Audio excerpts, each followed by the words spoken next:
Now, this next art heist, it's the biggest art heist to ever go down in history. And this one is a head scratcher because the motivation behind it, we don't know what it is. Nobody knows. And it almost seems like they did it just to do it. It's wild. Now, this is an art heist that has frustrated law officials, confused art scholars, and probably inspired other thieves to follow in their footsteps. And this all took place on March 18, 1990.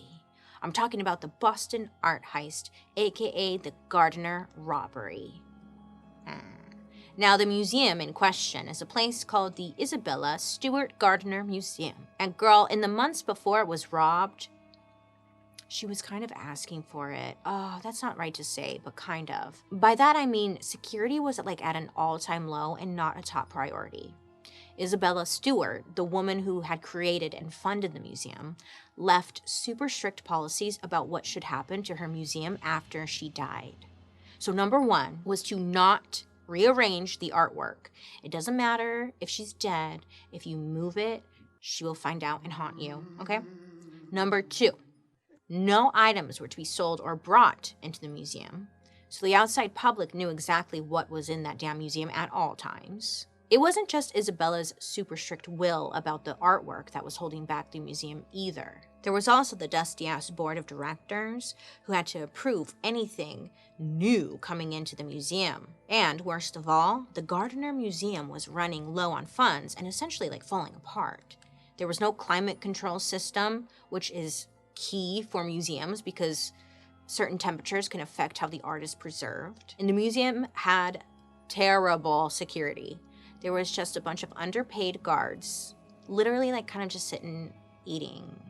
Yeah. It was said that the security system was so bad that it was a running joke among the guards. But still, the people in charge of the museum didn't really take the security concerns seriously. Then, in 1982, the FBI reaches out to the museum to let them know they were about to get robbed blind. Apparently, the FBI stopped the robbery just in time, but they wanted the museum to know that they had some major security issues they needed to figure out. So the museum board decided to actually, invest in better security. They hired a team of experts to figure out what they needed. They recommended 60 infrared motion detectors, those red lines from spy movies.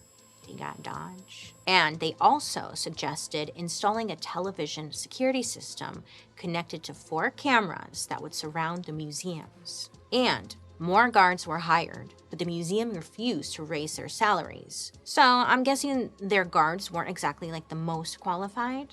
But the board decided to cut corners on one very important feature: cameras inside the damn building. The board said, no, we don't need cameras inside the building. That would be too expensive. I mean, it was honestly they were putting a sign that said, steal my art, in front of the museum, It was bound to happen. And boy, on March 18th, 1990, it sure did. So it was the early hours of St. Patrick's Day. So people were going wild. Everyone is Irish. Around 12:30 a.m., things started to go down. There were several guards working at the Gardner Museum, doing their usual thing, running the security desk, patrolling with flashlights, chatting on walkie-talkies. Walkie-talkies are so fun. Then out of nowhere, fire alarms started sounding off in different rooms of the museums. They were running around trying to figure out what's going on. There's no smoke. It was just a bunch of false alarms. Or was it? Then, around 1:20 a.m., the security desk got a ring at their front door. It was 2 men in uniforms. Let's call them Bert and Ernie. Because at this moment, we don't know their names. No one ever solved this one, by the way. Sorry to spoil it. The police sketches of them literally look like Bert and Ernie on screen. Tell me I'm wrong.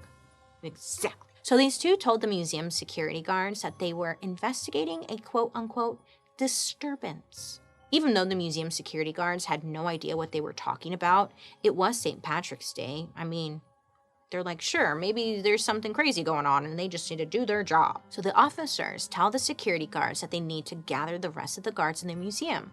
And as soon as everyone was in the same room, surprise, Bert and Ernie handcuffed everyone. They told them that they weren't officers, they were thieves, and literally said, quote, "Gentlemen, this is a robbery," end quote. They ended up duct taping the guards' eyes and then put duct tape around their hands and then led them to the museum basement where they handcuffed them to steam pipes. So the thieves end up taking their wallets and threaten them, saying like, "We know where you live, so you better not say anything or else." And then they added, "Hey, if you guys don't tell police about what happened tonight, you can expect a reward in about 1 year." They're making some kind of promise, whatever. After that, Bert and Ernie, they got to stealing, and they were very specific about where they went in the museum. They first entered the Dutch room on the second floor, and as they entered the room, the museum's notification system started going off. So they smash it and then start their mad grab. They grabbed 2 paintings, they lifted them off the wall, and immediately they throw them on the ground, shattering their glass frames. And then they pulled out one of those like sharp X-Acto knife blades and cut the paintings out of the shattered frames so they'd be easier to transport. I know that part like made me cringe because they cut the literal canvas. Oh, such a bummer. They moved throughout the Gardner Museum, taking irreplaceable Degas sketches, Rembrandt, and oil paintings on canvas, wood, and ancient Chinese artifacts. As soon as they got what they wanted, the 2 booked it and they were out of there. On the way out of the museum, Bert and Ernie made a quick stop to check on the security guards that were locked in the basement. And they were like, "Hey, you guys, are you good down there?" "All right."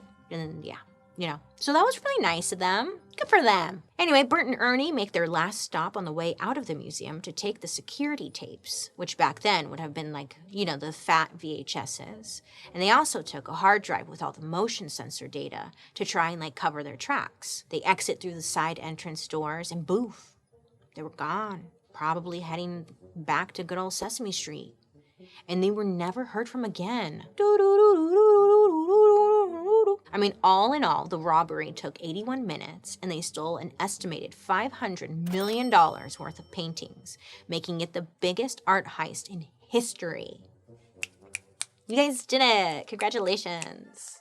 The case to this day remains unsolved, and there have never been any arrests made, and none of the art has ever been recovered. Epstein's Island, I bet you. So in 2013, the FBI actually revealed that they did have 2 suspects in mind, but they died shortly after the heist.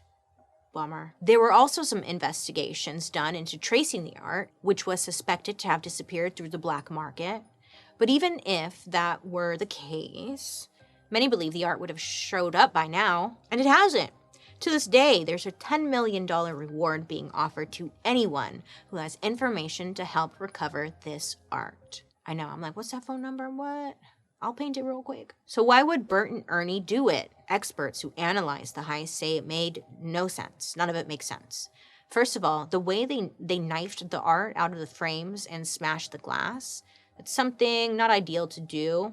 You know, if you really care about the art, you wouldn't do that. It's a pretty selfish move. And the collection of the art was so random when you put it together. They couldn't have been commissioned to steal it, and if they were selling it to the black market, they probably would have taken way more and different pieces that were more expensive. I don't know, who knows?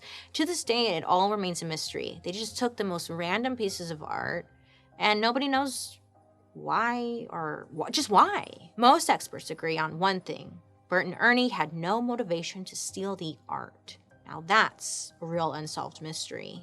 Hey, you two. Good for you. You did it.